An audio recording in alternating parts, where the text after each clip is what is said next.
O Senhor esteja convosco. Ele está no meio de nós. Proclamação do Evangelho de Jesus Cristo, segundo Lucas. Glória a vós, Senhor.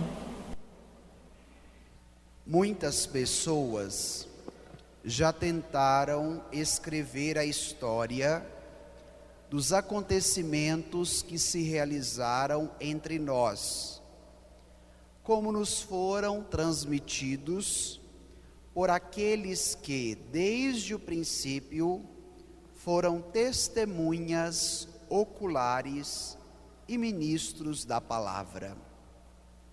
Assim sendo, após fazer um estudo cuidadoso de tudo o que aconteceu desde o princípio, também eu decidi escrever de modo ordenado para ti, excelentíssimo Teófilo. Deste modo, poderás verificar a solidez dos ensinamentos que recebestes. Naquele tempo, Jesus voltou para a Galileia, com a força do Espírito, e sua fama espalhou-se por toda a redondeza. Ele ensinava nas sinagogas, e todos o elogiavam. E veio à cidade de Nazaré, onde se tinha criado, conforme seu costume, entrou na sinagoga no sábado e levantou-se para fazer a leitura. Deram-lhe o livro do profeta Isaías. Abrindo o livro, Jesus achou a passagem em que está escrito: O Espírito do Senhor está sobre mim, porque Ele me consagrou com a unção para anunciar a boa nova aos pobres. Enviou-me para proclamar a libertação aos cativos e aos cegos a recuperação da vista, para libertar os oprimidos e para proclamar o ano da graça do Senhor. Depois, fechou o livro, entregou ao ajudante e sentou-se. Todos os que estavam na sinagoga tinham os olhos fixos nele. Então começou a dizer-lhes: Hoje se cumpriu esta passagem da Escritura que acabastes de ouvir. Palavra da salvação. Glória a vós, Senhor.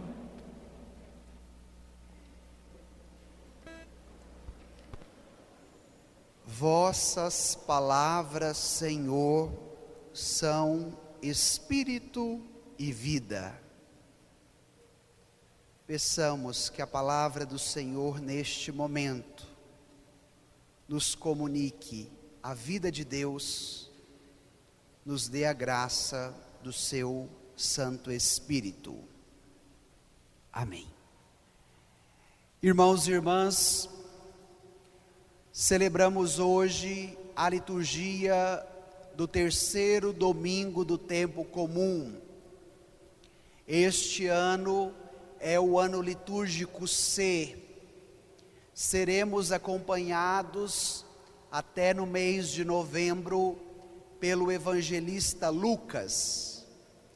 E agora, no início deste tempo comum, encontramos o primeiro trecho do capítulo 1 do Evangelho segundo Lucas. Se nós observarmos o texto que acabamos de ouvir, ele é dividido em duas partes. A primeira, retirada do capítulo 1, versículos de 1 a 4, e depois a segunda parte, capítulo 4, versículos de 14 a 21. E de maneira pedagógica, nós iremos meditar cada uma destas duas partes. A primeira diz respeito ao prólogo do Evangelho segundo Lucas. Então ele nos trouxe várias informações. O cristianismo nesta época estava crescendo, estava se expandindo. E ao mesmo tempo havia também os desafios da influência dos judeus que se convertiam, da influência dos gregos que se convertiam, dos pagãos que se convertiam. Então era necessário uma palavra que respeitasse a tradição desde o princípio, de acordo com os acontecimentos que ocorreram. E é por isso que o evangelista nos apresenta tudo isso. Assim sendo, após fazer um estudo cuidadoso de tudo o que aconteceu desde o princípio, também eu decidi escrever de modo ordenado. Então, qual o objetivo do Evangelho segundo Lucas? Nos apontar, nos relatar o conjunto de acontecimentos da vida e da missão de Jesus. Os acontecimentos realizados por Deus. E por isso, esta nomeação Evangelho, o anúncio da boa nova, da boa notícia. E qual a finalidade do evangelista Lucas em nos escrever um evangelho? Incitar a fé dos ouvintes. E aqui já vem o primeiro ensinamento para nós hoje, neste domingo. Todas as vezes que nós nos predispormos a ouvirmos o evangelho, qual é a finalidade desta palavra para a nossa vida? Incitar a fé nos ouvintes, ou seja, incitar a nossa fé, nos despertar para a vivência da fé. Nós não podemos deixar que em cada missa que participamos, o evangelho seja apenas mais um ruído que passou pelo meu ouvido. Não. Esta palavra precisa despertar no meu coração o desejo de viver a fé a cada dia. E aí Lucas vai ser minucioso na sua escrita, porque ele vai respeitar toda a tradição desde o princípio. Ele vai ser cuidadoso nas informações, na constituição literária, e ao mesmo tempo, ele seguindo a estrutura grega de escrita, nos presenteia não só com o seu evangelho, mas também com o livro dos Atos dos Apóstolos. Não sei se vocês prestaram atenção, mas ao escrever o seu prólogo, Lucas o dedica a uma pessoa. Se vocês tomarem aí, no final do versículo 3, ele vai dizer: para ti, excelentíssimo Teófilo. Provavelmente Teófilo era um seguidor de Lucas, era um discípulo de Lucas.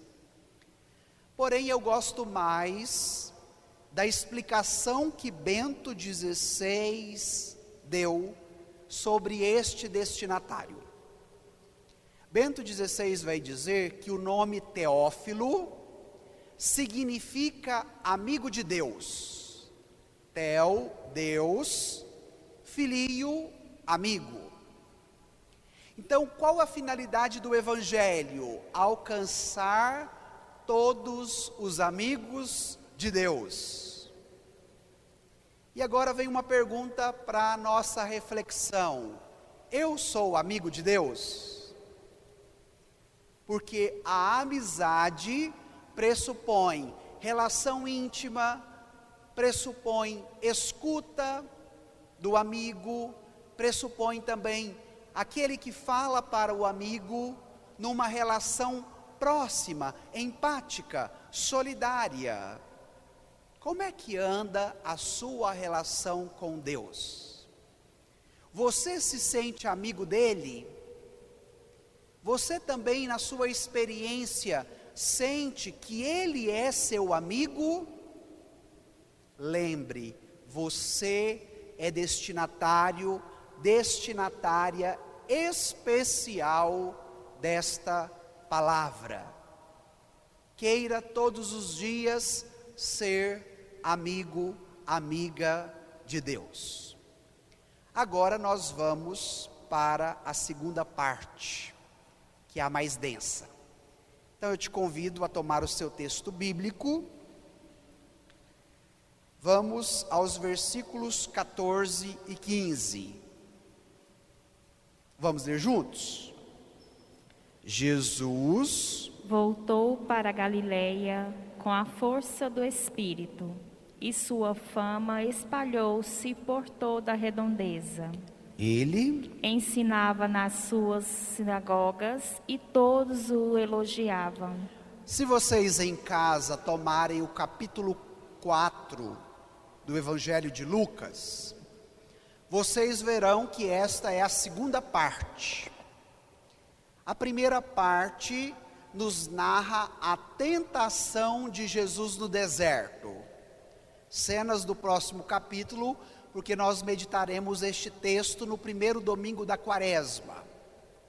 Depois de vencer as tentações, Jesus é conduzido pelo Espírito a continuar a sua caminhada.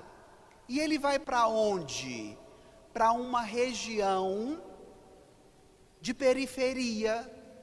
Ele vai para Galileia, que era chamada Galileia dos pagãos. Este era o jeito que os judeus chamavam a Galileia, porque o centro da política, da religião, a capital daquela época era Jerusalém.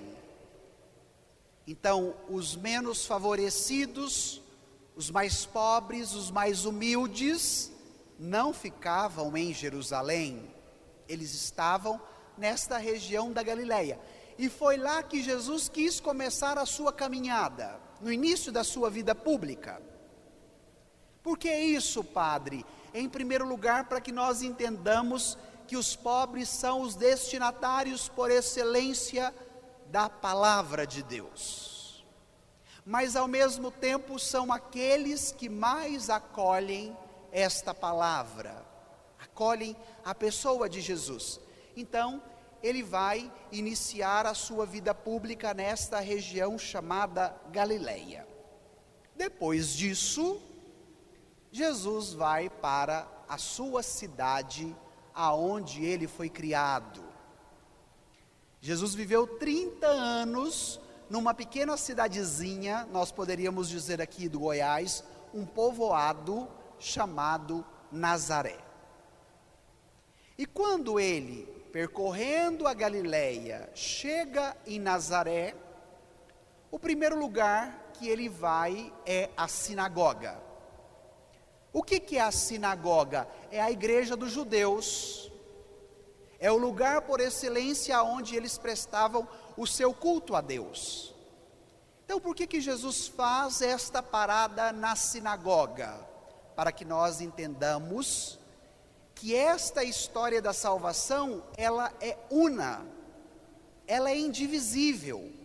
Então Jesus dá continuidade à tradição do Antigo Testamento, porém, Jesus nos traz a novidade que vai além daquela caminhada que o povo já tinha vivido no Antigo Testamento. Então nós temos uma caminhada que é continuada, mas ao mesmo tempo se apresenta uma novidade, que é aquela que o próprio Cristo porta, através da sua pessoa, através da sua palavra e através das suas ações. Então vamos ver o que vai acontecer agora. Voltemos ao texto, no versículo 16 e 17. Vamos ler juntos? E veio à cidade de Nazaré onde se tinha criado. Conforme seu costume, entrou na sinagoga no sábado e levantou-se para fazer a leitura. Deram-lhe O livro do profeta Isaías. Abrindo o livro, Jesus achou a passagem em que está escrito: Paremos aqui.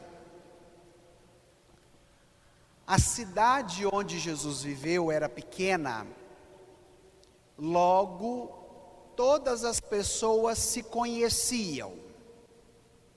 Então, quando ele chega na sinagoga de Nazaré, não era um estranho. Ali estavam os seus parentes, ali estavam os seus amigos, ali estavam os seus vizinhos. E vai ser neste lugar, a cidade de Nazaré, o primeiro lugar aonde Jesus será rejeitado. Quem participou da missa de ontem, ouvia no Evangelho que os familiares e os contemporâneos de Jesus queriam agarrá-lo porque achavam que ele estava fora de si. Depois disso que aconteceu na sinagoga de Nazaré. E por que nós temos que parar aqui para meditarmos? Porque pode ser que no nosso itinerário de fé, na nossa caminhada, na prática da religião e da comunhão com Deus, as primeiras pessoas a não compreenderem este caminho não serão os distantes, não serão os desconhecidos, mas serão os nossos parentes, os nossos amigos, as pessoas que estão à nossa volta. Com Jesus não foi diferente. Os primeiros que queriam prendê-lo porque achavam que ele estava fora de si, eram seus parentes, eram seus vizinhos, eram seus amigos. E de repente na sua vida está acontecendo isso. Pode ser que aquele que não compreende o seu caminho de fé, seja o seu esposo, seja a sua esposa, seja o seu pai, a sua mãe, o seu filho, a sua filha. E isso não é novidade. Não desanime da sua caminhada de fé devido a esta incompreensão, ou mais ainda, devido a esta rejeição. Mas, como Jesus, permaneça firme na caminhada e não desista. Depois, o segundo elemento que nós devemos contemplar. Jesus está no início da vida pública. Logo, ele já é rejeitado pelos parentes e amigos.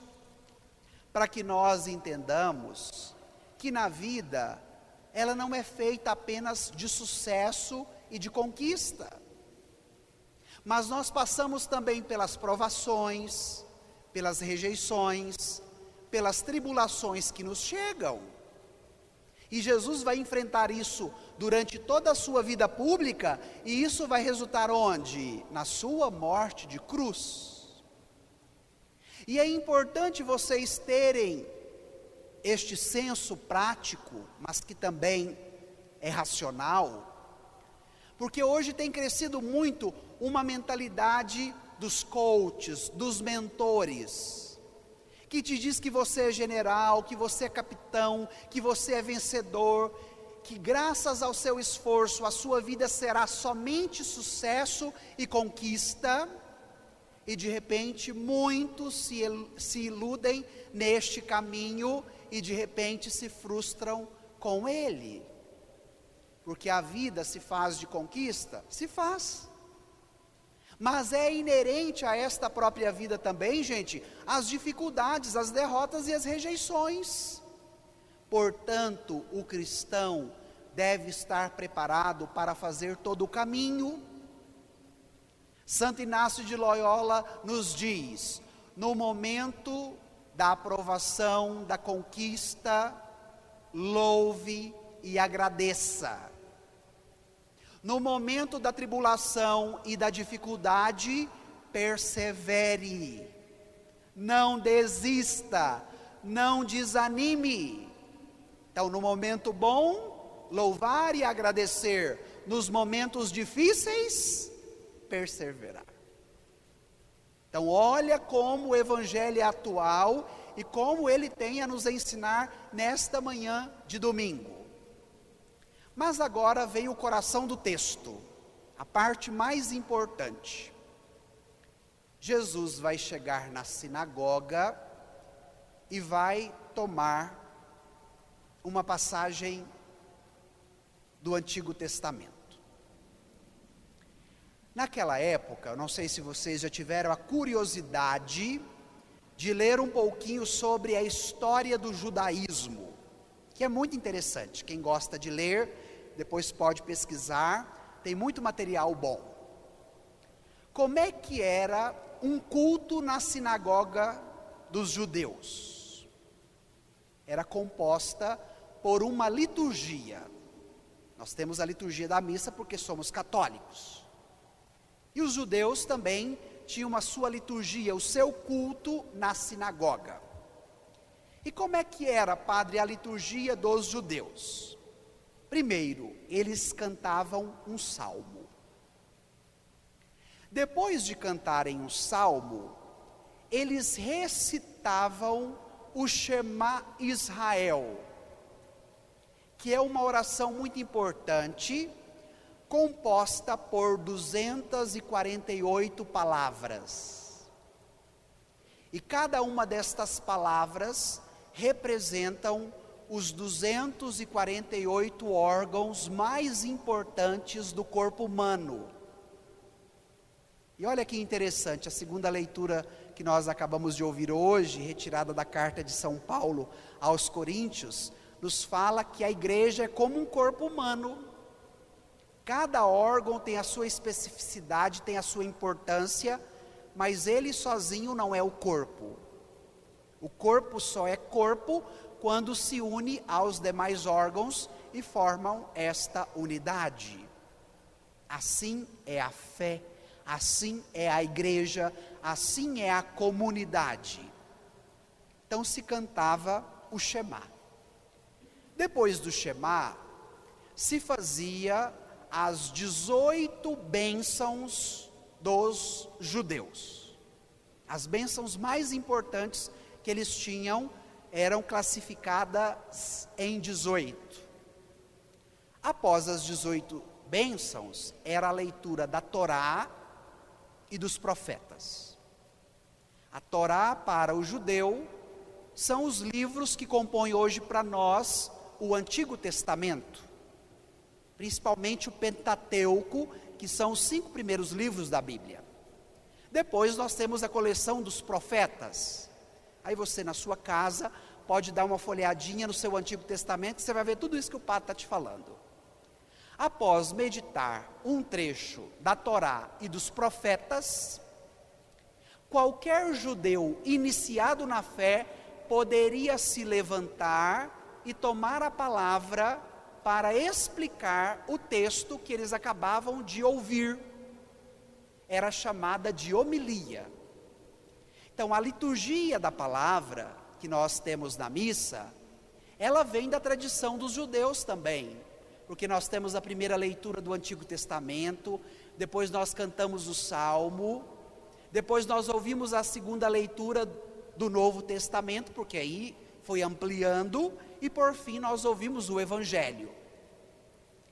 E agora Jesus toma uma palavra do profeta Isaías, que viveu aproximadamente 700 anos antes de Jesus, mas que esta passagem já falava sobre Jesus.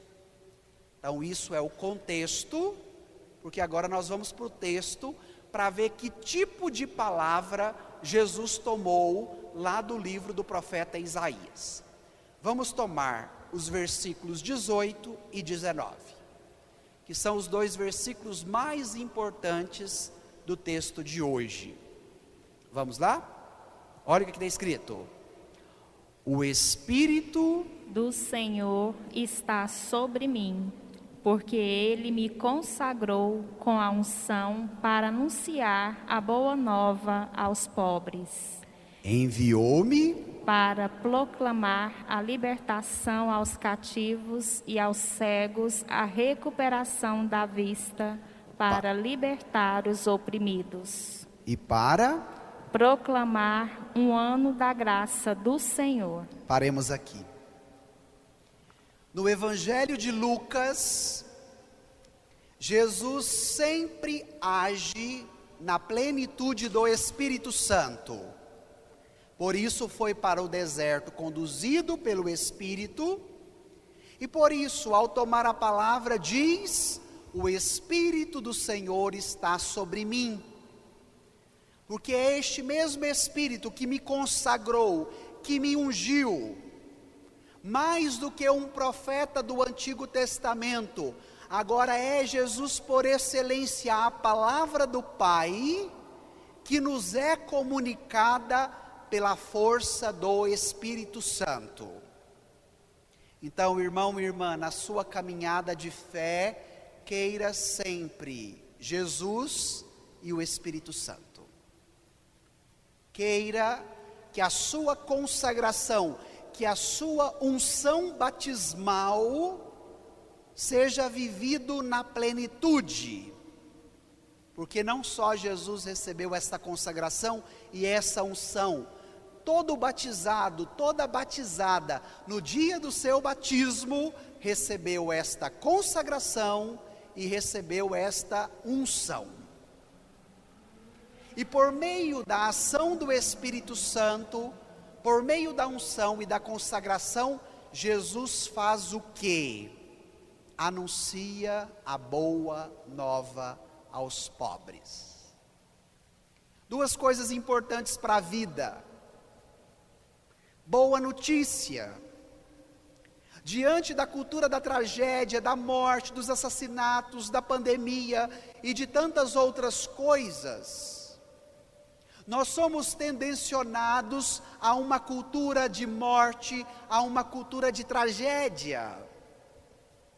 E a boa nova, a boa notícia significa o Evangelho, por isso que Lucas nos apresentou o seu prólogo, a sua motivação em nos escrever um Evangelho, para que em meio às dificuldades da vida, nós sejamos orientados por uma boa notícia. Em meio à pandemia que parece interminável, porque agora se agrega a gripe, a dengue, nós temos uma boa nova que pode alimentar o nosso coração e que pode nos encher de esperança. Não permita com que a palavra que entre pelo seu ouvido ou que encha o seu coração seja das notícias trágicas que os noticiários nos apresentam 24 horas. Mas permita que em meio às dificuldades da vida, a palavra que te oriente seja boa, a notícia que te conduza seja boa. Por isso ele veio para anunciar a boa nova. Mas quem acolhe a boa nova? Os pobres. Por isso Jesus começa onde? Em Jerusalém? Não, Jesus começa na Galileia dos pagãos, na periferia.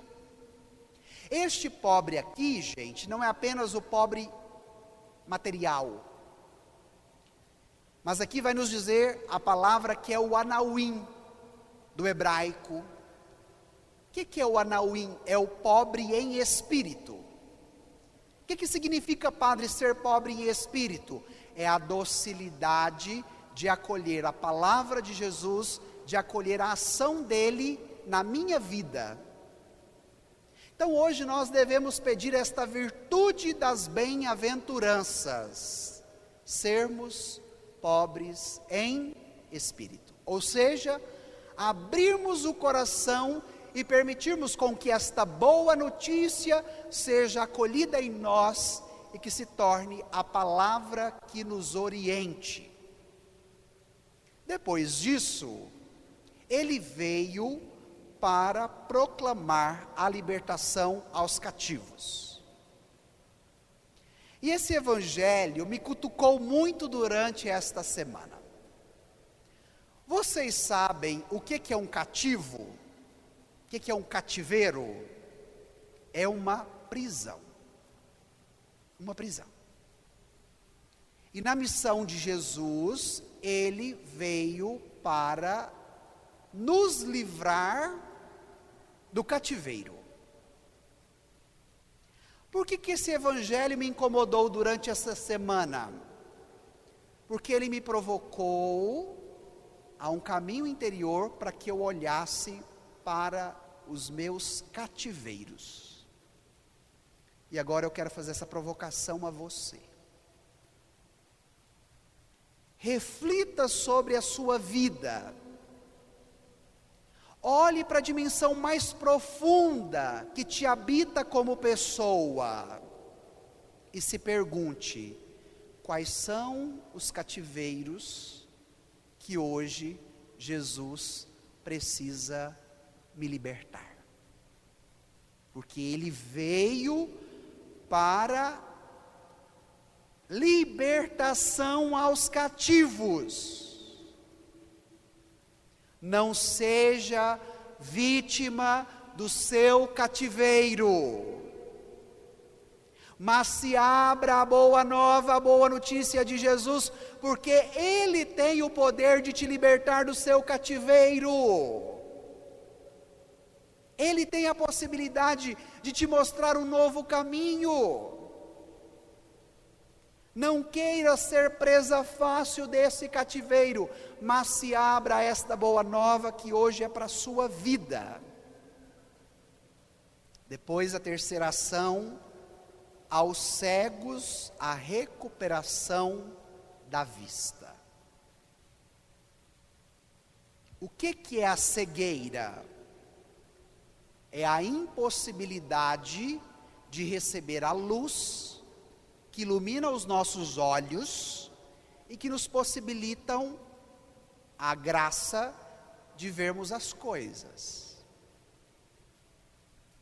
A minha avó está com a diabetes muito alterada e está praticamente cega. E essa semana ela me disse: meu filho, é difícil a gente ficar sem andar, é difícil quando a gente está fraco na cama, mas ficar sem ver é a pior coisa. Porque ela está praticamente cega. E ela me disse isso essa semana. E aí vem o evangelho agora, que Jesus vem para restituir a visão aos cegos.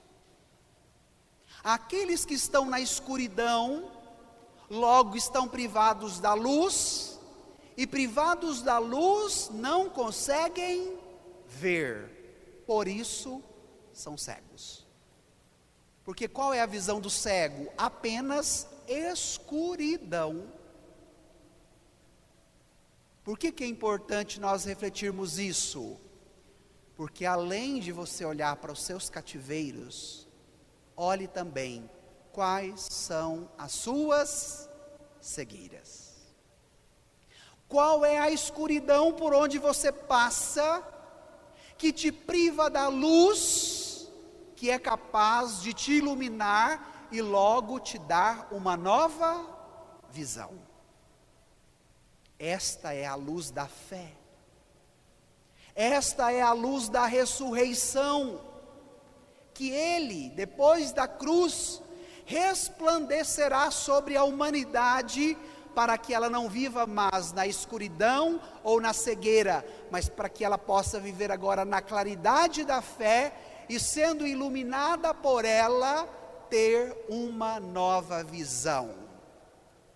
Peça para Jesus hoje, na sua vida, na sua família, no seu trabalho, no seu casamento, na sua vida de fé, uma nova visão, porque somente Ele pode recuperar a vista do cego.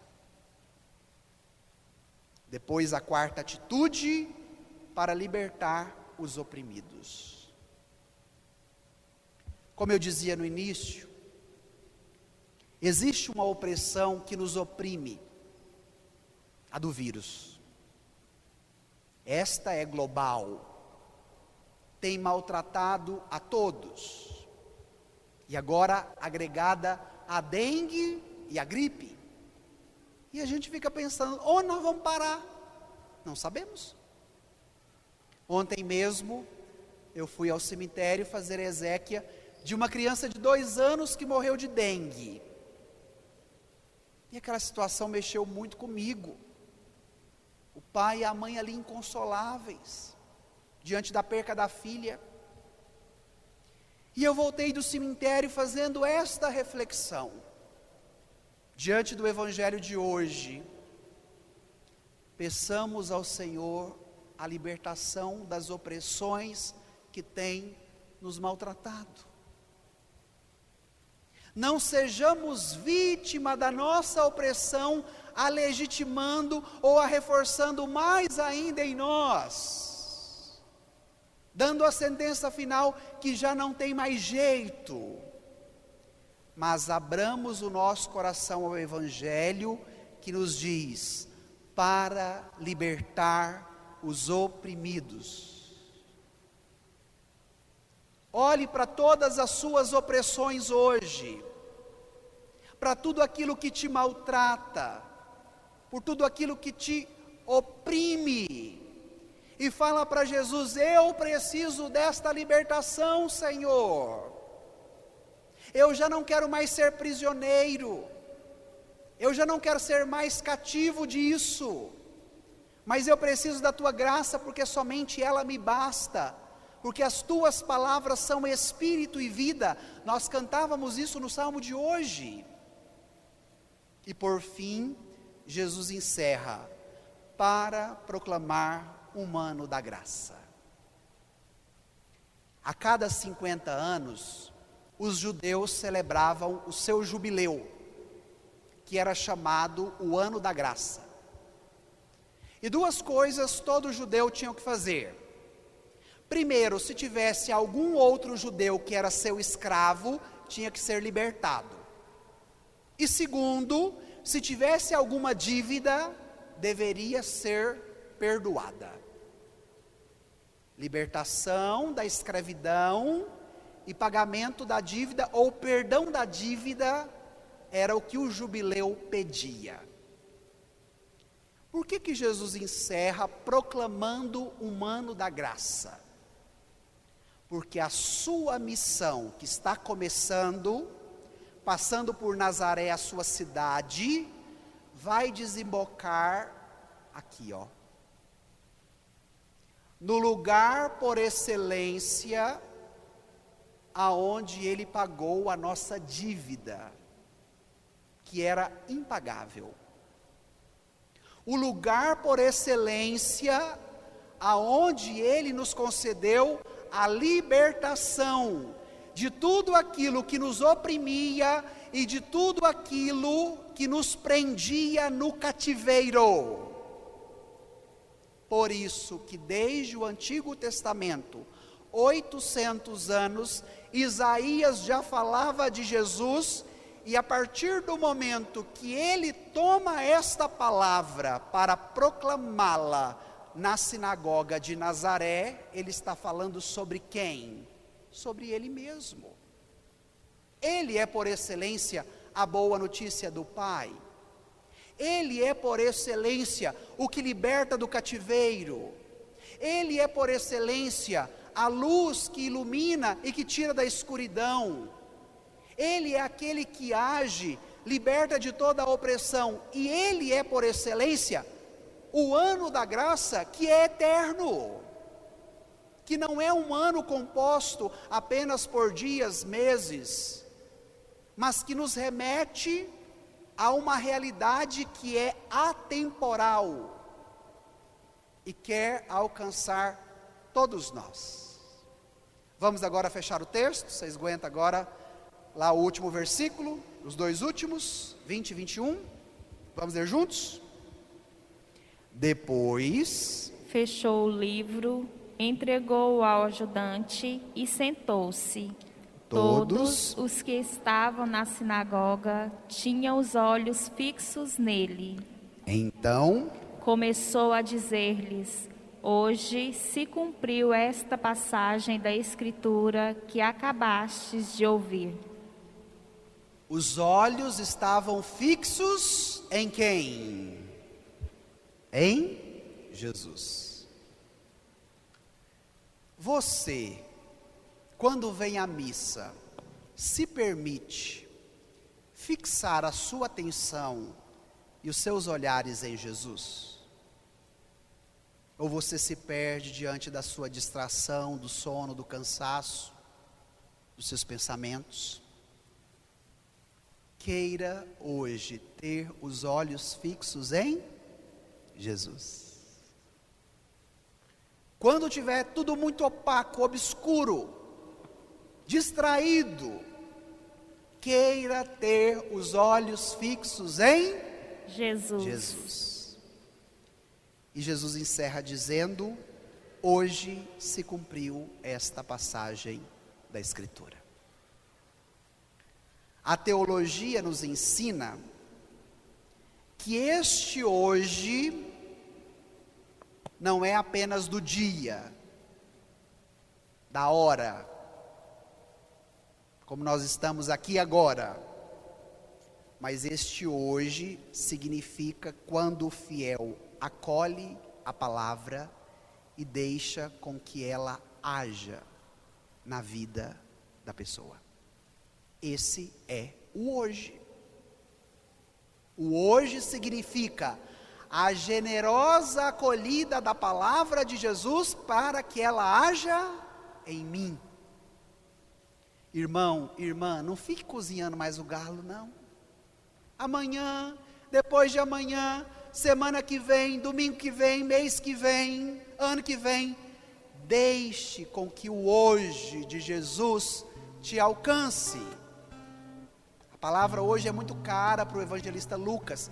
Ele repete ela 12 vezes no seu evangelho. O hoje de Deus na vida do cristão é a acolhida generosa da palavra e da pessoa de Jesus que age na vida deste mesmo cristão. O hoje de Jesus para a sua vida é esta boa notícia, é esta libertação do cativeiro, é esta nova visão, é esta libertação que você precisa, é este ano que não é apenas de 2022, mas que é de uma graça insondável e interminável, porque ela é eterna. Queira o hoje de Deus para o hoje da sua vida. Queira o hoje de Deus para o hoje do seu casamento, para o hoje da sua família. Queira já desde agora desfrutar desta graça insondável que está disponível para você, mesmo em meio às dificuldades, porque Deus cumpre as suas promessas e elas são cumpridas por meio do seu Filho Jesus.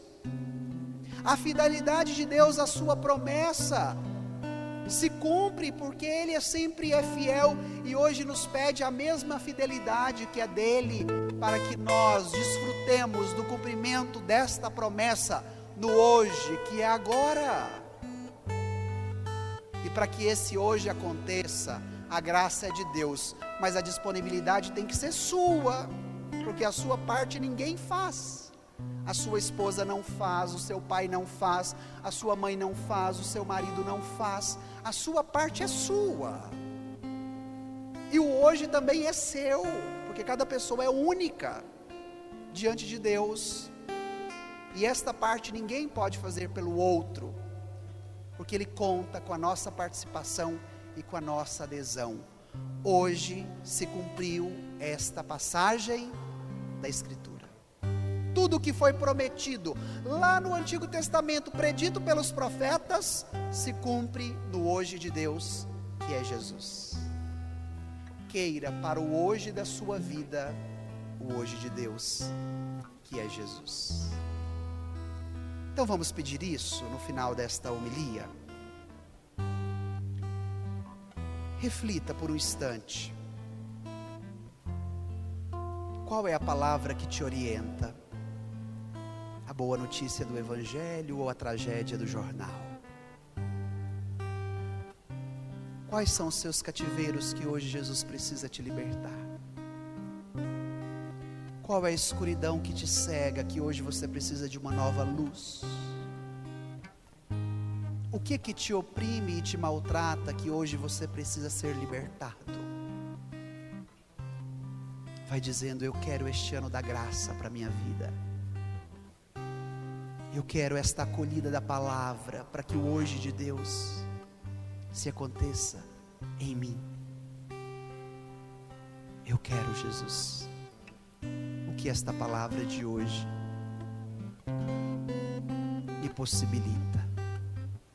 Eu quero, Jesus, o hoje de Deus na minha vida. Eu quero, Jesus, o hoje de Deus no meu hoje.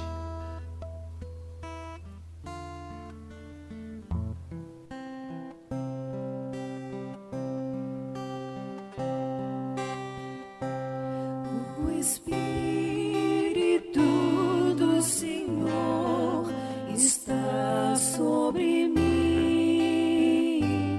O Espírito do Senhor me consagrou. O Espírito do Senhor me enviou para anunciar a paz e a alegria. O Espírito do Senhor me escolheu para anunciar a boa nova aos pobres.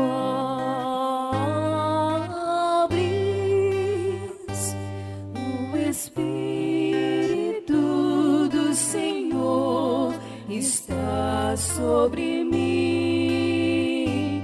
O Espírito do Senhor me consagrou. O Espírito do Senhor me enviou para anunciar a paz e a alegria. O Espírito do Senhor me escolheu para anunciar a liberdade aos cativos.